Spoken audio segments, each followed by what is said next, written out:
Numéro 1, le dernier vent du 0. 8, alignez-vous, piste 25 et maintenez position pour Oui, c'est la vigie, bonjour. Et pour un dernier largage. Sur une base aérienne, il y a ce que l'on voit au premier regard. Puis il y a l'envers du décor, ces portes que l'on veut pousser pour savoir ce qu'il s'y cache.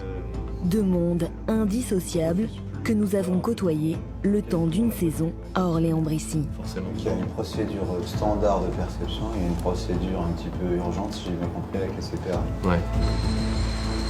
Nous allons vous faire découvrir la base aérienne 123, un redoutable outil de combat en perpétuelle effervescence. Principale plateforme des forces spéciales de l'armée de l'air, hôte de la flotte des A400M Atlas, elle est aussi la base de France qui fournit les plus gros effectifs en opération extérieure. À 1 heure de Paris, le journal de la Défense vous invite dans les coulisses de ce berceau du transport aérien militaire, armé par 2600 aviateurs passionnés.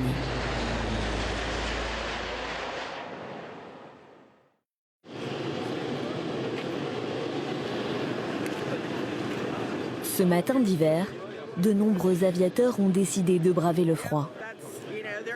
Les yeux braqués vers un ciel gris et bruneux, tous attendent l'apparition d'un aéronef qui tarde à montrer le bout de ses ailes. La base d'Orléans s'apprête à recevoir un nouvel avion de transport profondément modernisé, alors forcément, l'impatience se fait sentir. Il est un peu plus de midi, quand le Super Hercule C-130J et ses 40 mètres d'envergure se posent enfin, quasiment 30 ans jour pour jour après l'arrivée de son prédécesseur. Vous avez l'air heureux? C'est possible, très heureux. Beaucoup de travail est fait, beaucoup de travail à faire. Et c'est un moment historique pour nous, un moment marqué d'une pierre blanche. Comme le veut la tradition, l'appareil fabriqué par le constructeur américain Lockheed Martin se fait baptiser par l'égide des pompiers de l'air.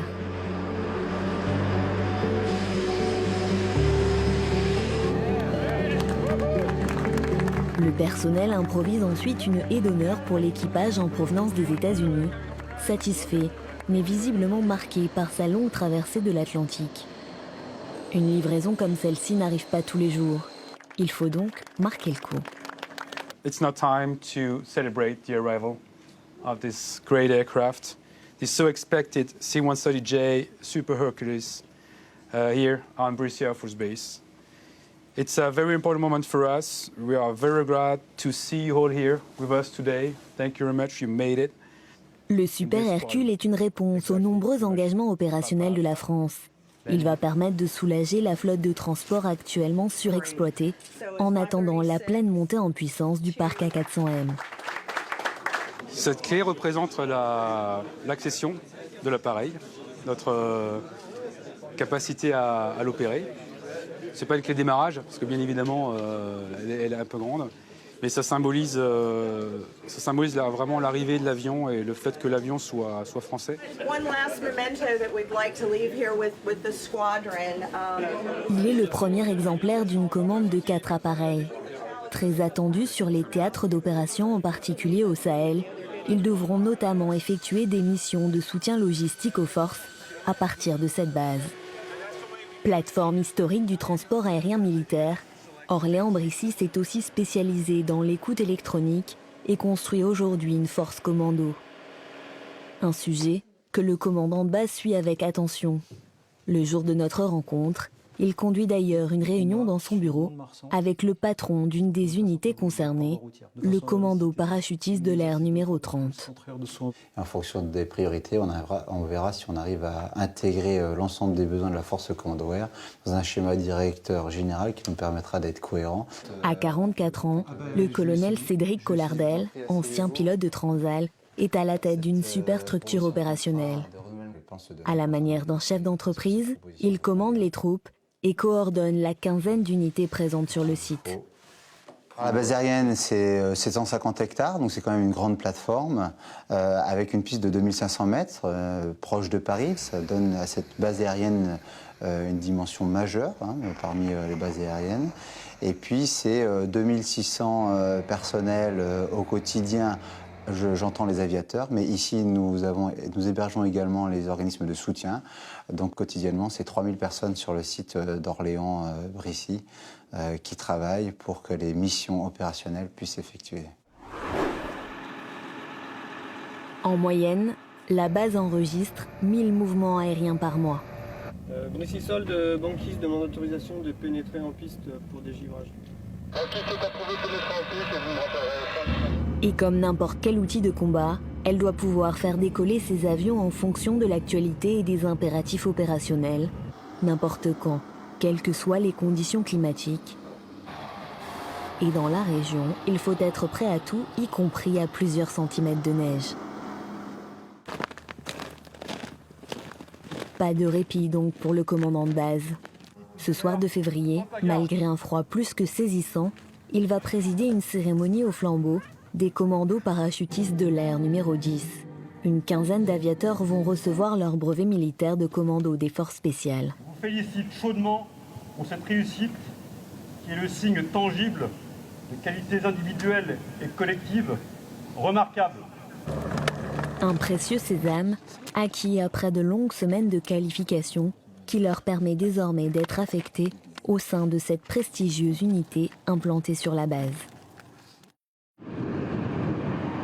Quelques jours plus tard, c'est devant un tout autre public que le colonel Collardel va s'exprimer. L'engagement opérationnel de la base figure parmi les plus importants de l'armée de l'air et la met régulièrement sous les projecteurs.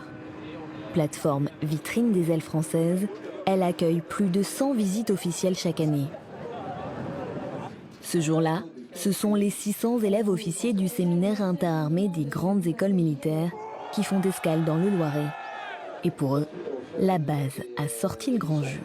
Vous allez découvrir quelques-uns de nos vecteurs, je pense à la 400M. Vous serez les premiers spectateurs de la présentation dynamique de la 400M. Donc c'est fait exprès pour vous, donc profitez-en. L'Atlas suscite évidemment la curiosité. Et comme à chaque fois, les unités se plient au jeu des questions-réponses. On enlève, ce qui nous permet de mettre 9 palettes standards au temps, ainsi que 54 passagers sur les côtés. Cette mission de communication, elle est vitale pour nous. Pourquoi ? Parce que, en particulier avec le CIGEM, nous avons les futurs décideurs, les futurs commandeurs de demain, et surtout toutes les armées.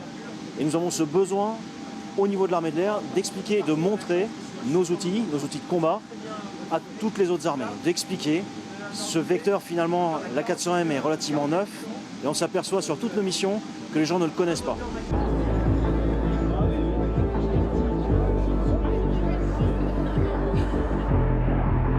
Alors quand l'appareil et ses 11 000 chevaux fait ses premiers passages, il attire forcément tous les regards.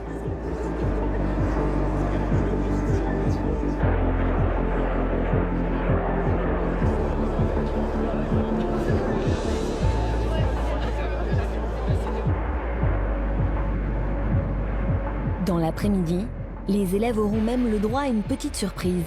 Le 14e Atlas commandé par l'armée de l'air rejoint sa base d'attache avec plusieurs mois d'avance sur la date prévue.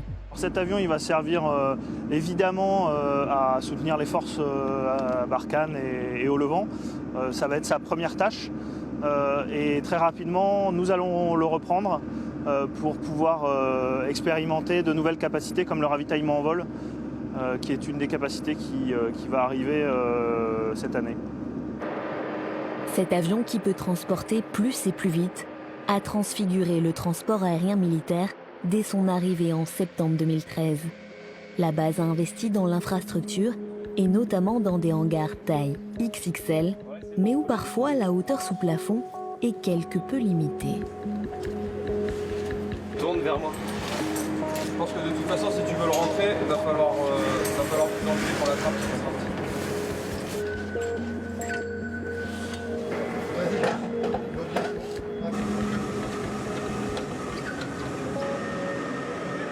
On retient souvent le vecteur aérien, d'autant plus qu'on a la chance ici d'avoir les A400M qui viennent d'arriver. Mais en réalité, pour mettre en œuvre un A400, eh bien derrière, il n'y a pas que le pilote et l'équipage. Il y a les mécaniciens et il y a toute la structure logistique, technique qui va autour. Pour ce qui concerne l'A400, on est également dans l'accompagnement d'un programme. Donc on fait des expérimentations. Donc tout ce personnel gravite autour de l'A400M. Et puis on a aussi tous les organismes de soutien de façon générale, puisque en fait, pour faire fonctionner l'unité, c'est aussi un accompagnement à la fois dans leur mission, leur activité opérationnelle, mais c'est aussi un suivi en termes de ressources humaines. Et puis c'est un suivi administratif au quotidien. Dans ce sens, le centre d'instruction des équipages de transport a été totalement modernisé.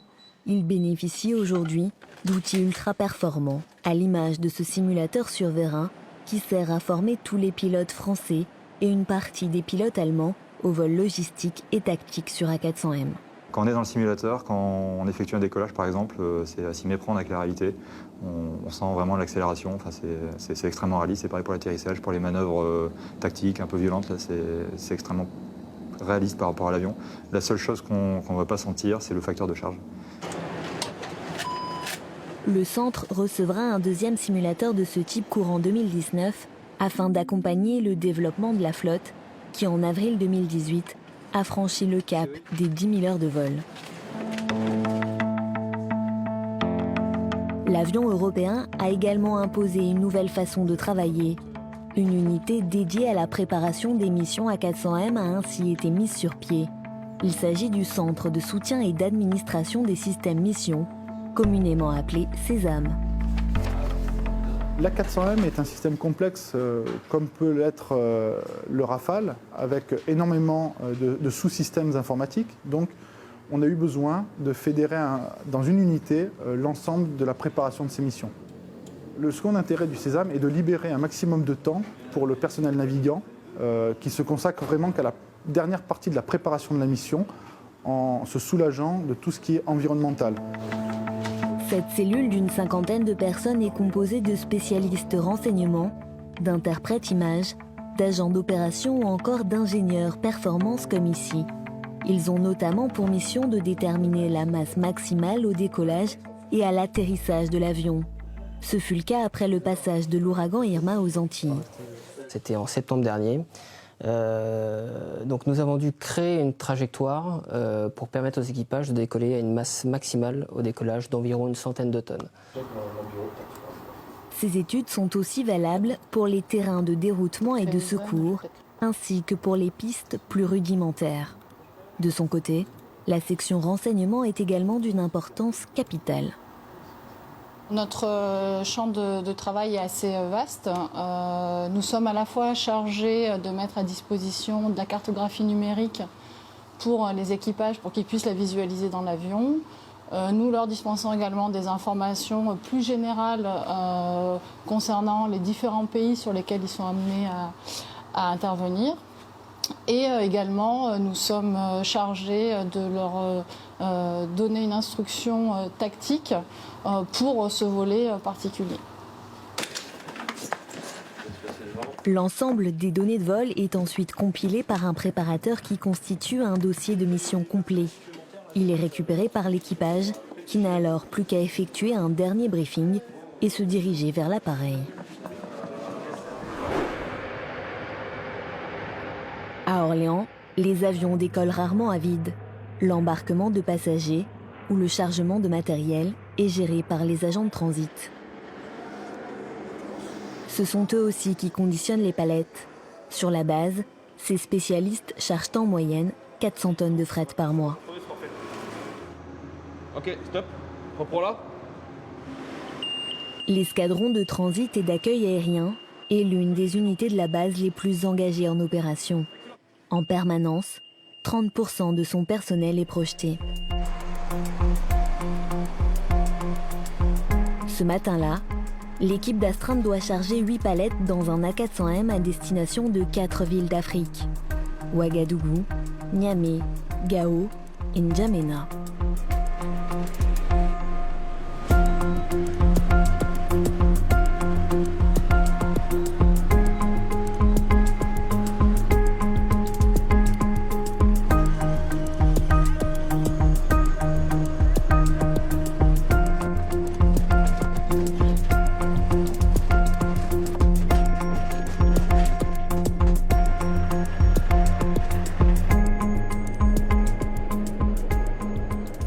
travailler sur un avion 3 jours avant. On nous livre tout le matériel qui est censé embarquer dans l'avion. De là, nous avons différents ordres qui nous sont donnés par le CSOA, notre grand commandement en l'occurrence, qui nous impose, entre guillemets, de mettre certains types de matériel dans les avions. C'est eux qui décident quel matériel doit monter dans les avions.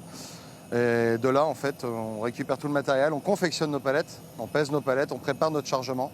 Et à l'issue, voilà, le chargement se fait le lendemain matin, le matin du vol. Les agents de transit travaillent en coordination avec l'équipage et notamment avec le chef de soute. Celui-ci veille au centrage afin que l'avion soit dans des conditions optimales pour voler. Il ne reste plus qu'à faire embarquer la quarantaine de passagers qui s'apprêtent à rejoindre le Sahel avec en prime un briefing digne d'une grande compagnie aérienne. En cas d'amérissage, nous avons un jet de sauvetage pour chacun d'entre vous. Ils seront situés sous vos sièges. À sortir sur ordre une fois sorti de sa pochette, il se présente comme ceci. Et au moment où certains vont survoler l'Afrique, d'autres débutent une semaine intensive d'entraînement. Le Centre Air de Saut en Vol, l'unité de référence de l'armée de l'air dans le domaine du parachutisme, a choisi de profiter d'un grand ciel bleu pour organiser une séance d'envergure. 200 parachutistes, dont des forces spéciales, sont attendus sur le site. Quand vous bougez dans l'avion, c'est toujours sur ordre. Donc vous levez, vous détachez votre ceinture, vous mettez votre ceinture à l'intérieur des dossières. Ensuite, vous ne relevez pas les sièges. Vous accrochez sur vos câbles respectifs. Mousqueton, ouverture vers l'extérieur.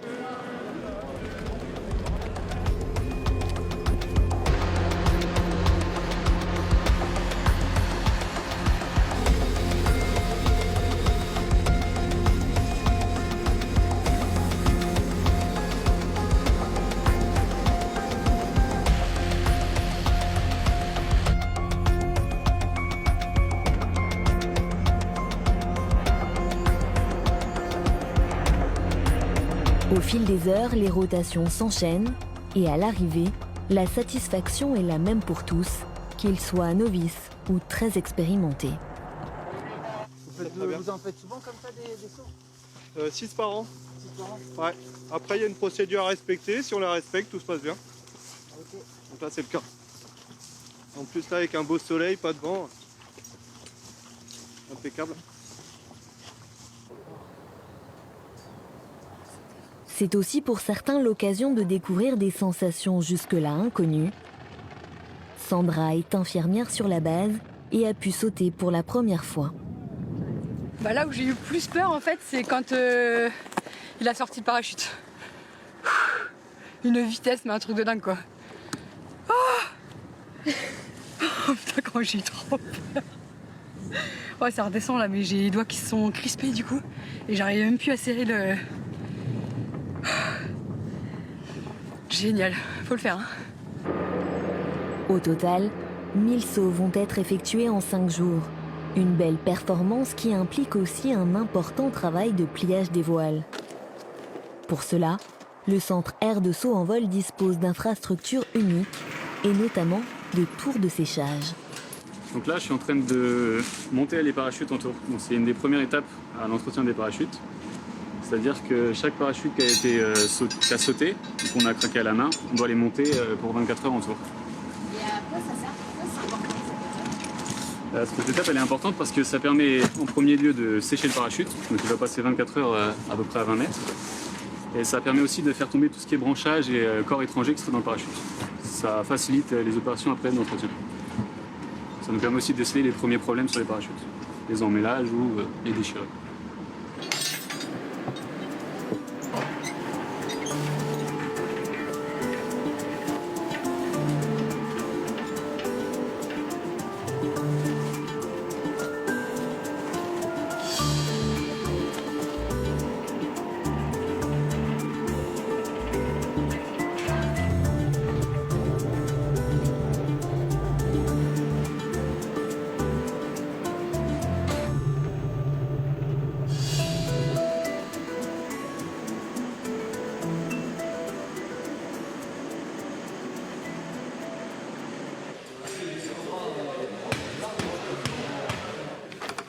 Les voiles utilisées pour les sauts en ouverture automatique sont pliées par le personnel de l'unité. tandis que les shooters reconditionnent eux-mêmes leurs parachutes.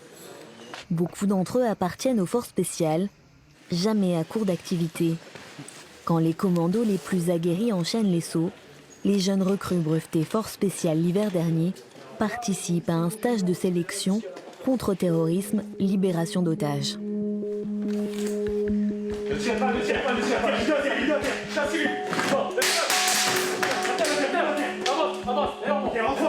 Ok, c'est otage ?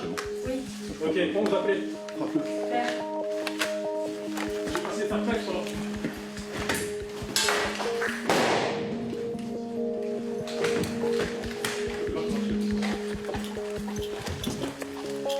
Durant 4 semaines, ils sont confrontés à différents scénarios en milieu clos, inspirés de situations vécues. Là, t'as carrément sorti le binôme.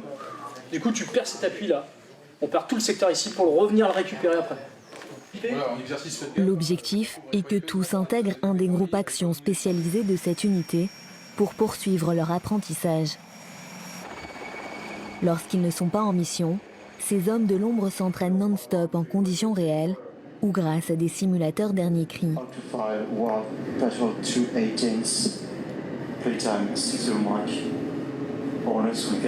Là actuellement, donc, on vient d'exécuter un guidage. On a été mis en place avec un hélicoptère au plus proche d'un camp ennemi, d'un camp d'insurgés, comme il pourrait se passer au Mali. Ok, grand commandeur, on a un pick-up qui part à l'ouest. Le simulateur SIMFAC est utilisé depuis bientôt 2 ans au CPA-10. Tout au long de l'année, il permet d'entraîner et d'entretenir la qualification des contrôleurs aériens avancés, ceux qui en opération guident les pilotes de combat pour appuyer les troupes au sol. C'est vrai qu'on a une compétence particulière ici, avec la présence à la fois des commandos parachutistes de l'air numéro 10, donc qui est une unité des forces spéciales, mais également celle du Poitou, qui est la partie, le pendant navigant de ces commandos parachutistes de l'air. La particularité en fait de la présence des forces spéciales, c'est de devoir justement les accompagner avec un soutien qui est spécifique, un soutien spécial pour eux, avec des tenues particulières, avec du matériel particulier, des moyens, mais aussi surtout une grande réactivité dans leur mission.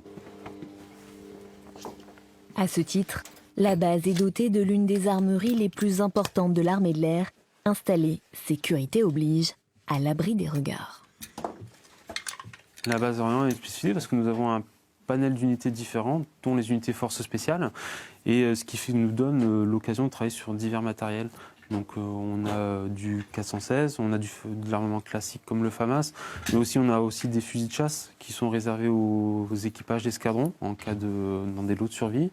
On a de la mitrailleuse lourde, de la mitrailleuse légère, du lance-grenade, bref, on a tout un panel de matériel différencié qui nous demande d'avoir des compétences assez élargies. Et ce qui fait que la base d'Orient est quand même intéressante, parce qu'on peut travailler sur différents matos armements, mais aussi sur différents matériels optiques. Ces hommes et femmes au savoir-faire multiple sont en alerte H24 pour honorer les différentes demandes, une réactivité à l'image de la plateforme dont ils dépendent.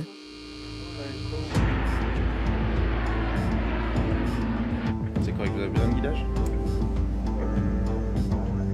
Tout en répondant aux exigences opérationnelles, la base aérienne 123 doit aujourd'hui poursuivre sa mutation.